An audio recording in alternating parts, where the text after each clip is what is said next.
France in 1799 was a nation on the brink. The French Revolution had descended into a maelstrom of violence and instability. The Reign of Terror left a chilling reminder of the revolution's bloody excesses. The Directory was weak and corrupt, its authority waning. The French people yearned for stability, economic woes plagued the land, and war loomed. Amidst this turmoil, a young general emerged, Napoleon Bonaparte. His name would become synonymous with ambition and military genius. Napoleon Bonaparte, a Corsican by birth, was a man of contradictions, a brilliant military strategist with a thirst for power, a charismatic leader who could inspire both devotion and fear. His rise to prominence had been meteoric, his military exploits in Italy and Egypt forging his legend. Napoleon was not a man to be satisfied with a supporting role. He was ambitious, driven by a burning desire for power and glory.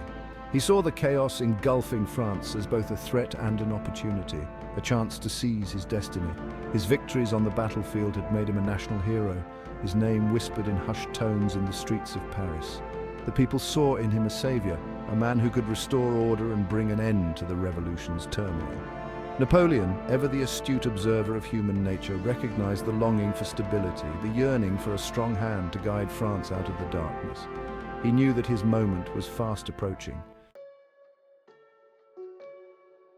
The corridors of power in Paris were abuzz with intrigue. The Directory, divided and discredited, was ripe for the picking. Plots and counterplots swirled like a tempest, each one seeking to exploit the fragility of the government. Among those who plotted the Directory's downfall was a coterie of disaffected politicians and ambitious generals. They saw in Napoleon the perfect instrument for their designs, a man of action who could sweep aside the old order and establish a new regime.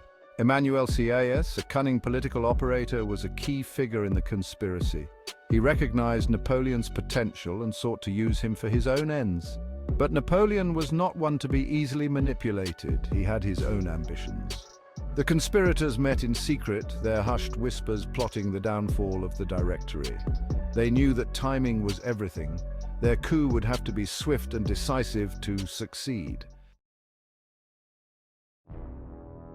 The date was set 18th Brumaire, year 8 of the French Republic, or November 9th, 1799. The conspirators, their nerves on edge, set their plan in motion. Napoleon, his face an impassive mask, prepared to seize his destiny. The Directory, oblivious to the danger swirling around them, continued their petty squabbles, their authority crumbling with each passing day. They had underestimated Napoleon's ambition, his ruthlessness, and his growing popularity. Under the pretext of protecting the Republic from a fabricated Jacobin plot, Napoleon persuaded the directors to grant him emergency powers. He moved quickly, his actions a carefully choreographed dance of power. The fate of France hung in the balance. Would Napoleon's gamble pay off, or would he become another victim of the revolution's insatiable appetite for blood? Section 5, A Day of Upheaval, 18th Brumaire. The 18th Brumaire dawned cold and grey over Paris. The city, still slumbering, was oblivious to the momentous events about to unfold. The conspirators, their faces etched with a mixture of anticipation and anxiety, prepared to execute their plan. Napoleon, ever the master of theatrics, made a show of force, deploying troops strategically throughout the capital. His message was clear: he was in control. The streets, usually bustling with life, were eerily quiet, the tension palpable. Rumors of a coup spread like wildfire, fueling an atmosphere of uncertainty and fear. The directors, finally realizing the gravity of the situation, found themselves isolated, their authority slipping away. As the day wore on, the tension in Paris thickened, like fog rolling in from the Seine. The fate of the revolution, the fate of France itself, hung precariously in the balance. Section 6. The councils convened. The scene was set for a dramatic confrontation. The conspirators, their hearts pounding with nervous anticipation, summoned the two legislative councils, the Council of Ancients and the Council of 500, to a meeting at the Château de Saint-Cloud, just outside Paris. The councils, composed of elected representatives, were the last bastion of republican legitimacy. If Napoleon could win them over, his coup would have a veneer of legality. If not, his gamble would fail. The atmosphere in the chambers was electric, a volatile mix of apprehension and anger. Many deputies, sensing that they were being manipulated, were outraged by the blatant power grab unfolding before their eyes. Napoleon, accustomed to the adulation of his troops, was met with hostility and suspicion by the skeptical deputies. He stammered, his usual eloquence failing him as he tried to justify his actions. Section 7. Lucien's Gambit. Napoleon's brother, Lucien Bonaparte, president of the Council of 500, proved to be a shrewd and decisive ally. Sensing the mood of the deputies turning against his brother, Lucien took a bold gamble. With great theatrical flourish, Lucien declared that Napoleon was in mortal danger, threatened by a supposed Jacobin mob outside the chamber. It was a lie, a calculated fabrication, designed to sway the wavering deputies. Lucien's ploy worked. Fear and confusion gripped the chamber. The deputies, uncertain whom to trust, clamored for a strong leader to restore order. They had been expertly manipulated. Lucien, seizing the moment, ordered the deputies to disperse. When some resisted, he called upon Napoleon's troops, waiting outside to clear the chamber. The coup, teetering on the brink, had been salvaged. Section 8. A show of force. The clatter of boots on cobblestones echoed through the halls of the Château de Saint-Cloud. Napoleon's grenadiers, their bayonets fixed, marched into the chamber, their faces grim and resolute. The deputies, cowed by this show of force, fled. The coup was complete. The Directory, weakened by internal divisions and paralyzed by indecision, had been swept aside. Napoleon, the ambitious general, who had once seemed invincible on the battlefield, had met his match in the political arena. But Napoleon was nothing if not a pragmatist.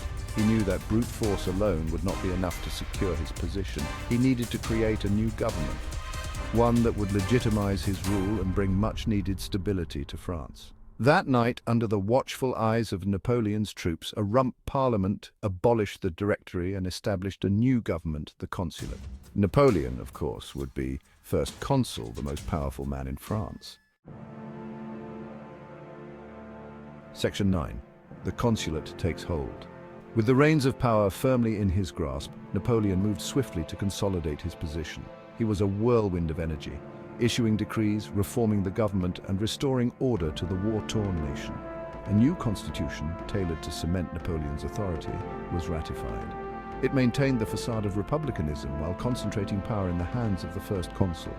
The revolution, it seemed, had found its emperor. Napoleon's energy was boundless. He tackled France's problems with the same zeal and strategic brilliance he had displayed on the battlefield. He reformed the legal system, stabilized the economy, and negotiated peace with France's enemies. Under Napoleon's rule, France experienced a period of relative stability and prosperity.